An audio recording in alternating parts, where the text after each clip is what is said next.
whatever I want the intro to be.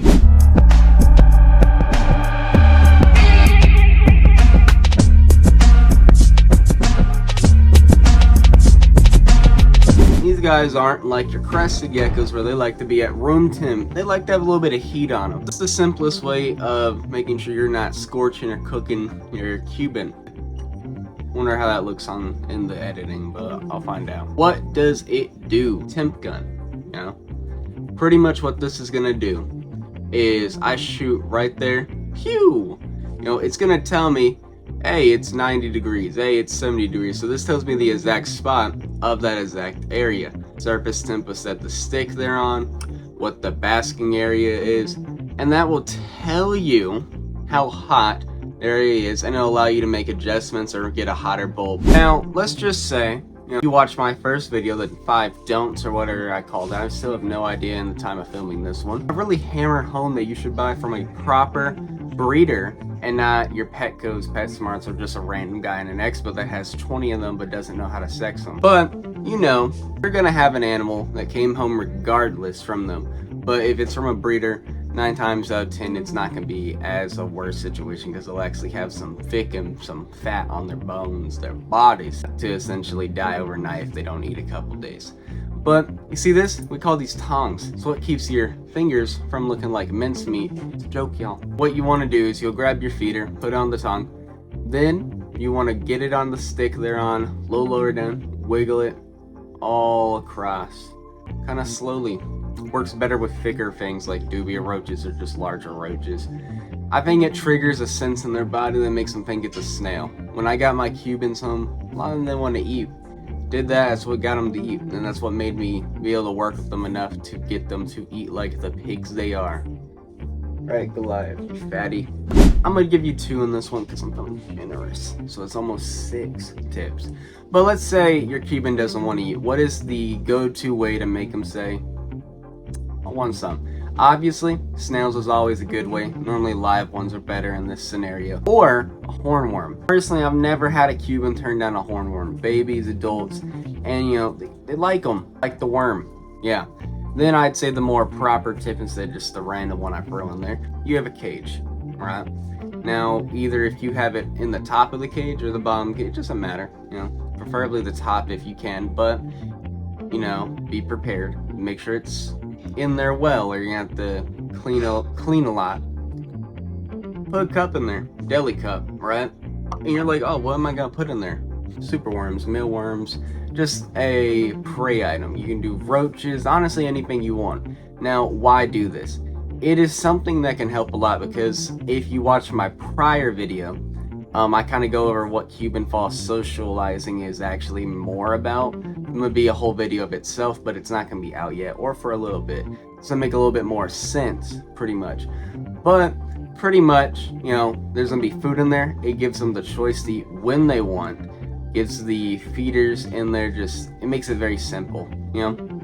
Takes a lot of things off your plate, and it helps with your animal because sometimes they just don't want to see you. They don't want to know you. Especially if they're new to the home. Yeah, next one. Alright, you know what time it is. It's Cameron begging y'all, the subscribers, the new people, everyone in between, to, you know, guess what? Sub to the channel, you know, share it, like it, leave a comment, start a conversation. Maybe drop things you want me to talk about in another video. Ideas for a new video. Yeah, whatever you want. Let me know. Or just DM me on other socials. They're down there too. But, you know, guess what? UVA. You see that right there. So what is UVA? UVA is essentially just the UVB cousin that almost no one talks about, or when they do, it goes over very briefly. I'm gonna go over it very briefly in this video. So, I'll talk about it in their care guide.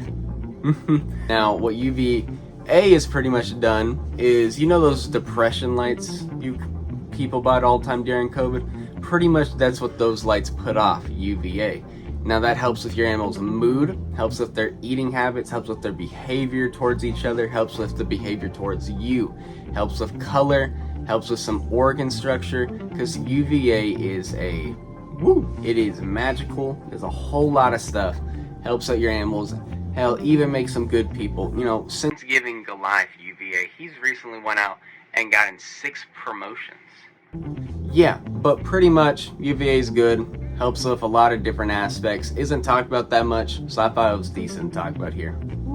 Now, you're probably wondering, this is the last little clip of the video, what did I say for him? What is this magical tip that I thought was slightly more superior than all the other tips? Well, I don't know if I said it, but I didn't really put any in order, you know? It's pretty much up to you which one is the best tip, because say you didn't know about UVA, well, that might be very beneficial. Say you didn't realize about the bowl thing, because be honest with yourself, the simplest things are the things you never realize to the last minute. Could be the most useful to you. But this is a kind of dumb one, but hey, I use it. It works. Real useful. Ooh. So, plastic egg crate. Why plastic egg crate? So pretty much the thing about plastic egg crate is that if you want, it's real easy to break. You do it like this, but I'm not going to do that because I'm saving it for something. I don't feel like buying a new sheet. $20 is $20. But, you know, you can break it really easy with a hammer, scissors, just bending it. You know, it's easy to break. Now, you can put this inside cages to essentially make the most basic background ever. Why would you want to do that? Let's say you just got home, or your animals came and your cage had little screw up, so you don't have a super cool background, or you're not good at doing super cool backgrounds, so you're learning still before you do it, and you wait instead of versus doing it, wasting money and probably have to redo it anyway. So you buy this, you put this on the side of the cage. One, your animals can climb on it, helps build their body's little mass and structure, helps build up some more muscle. Then, you know, say that's water, make a little drip here, doop doop, and I have little gradients for the water to hit, lets the animals drink off of it. Then you can have plants growing in between it. I have it all going in my cage as well.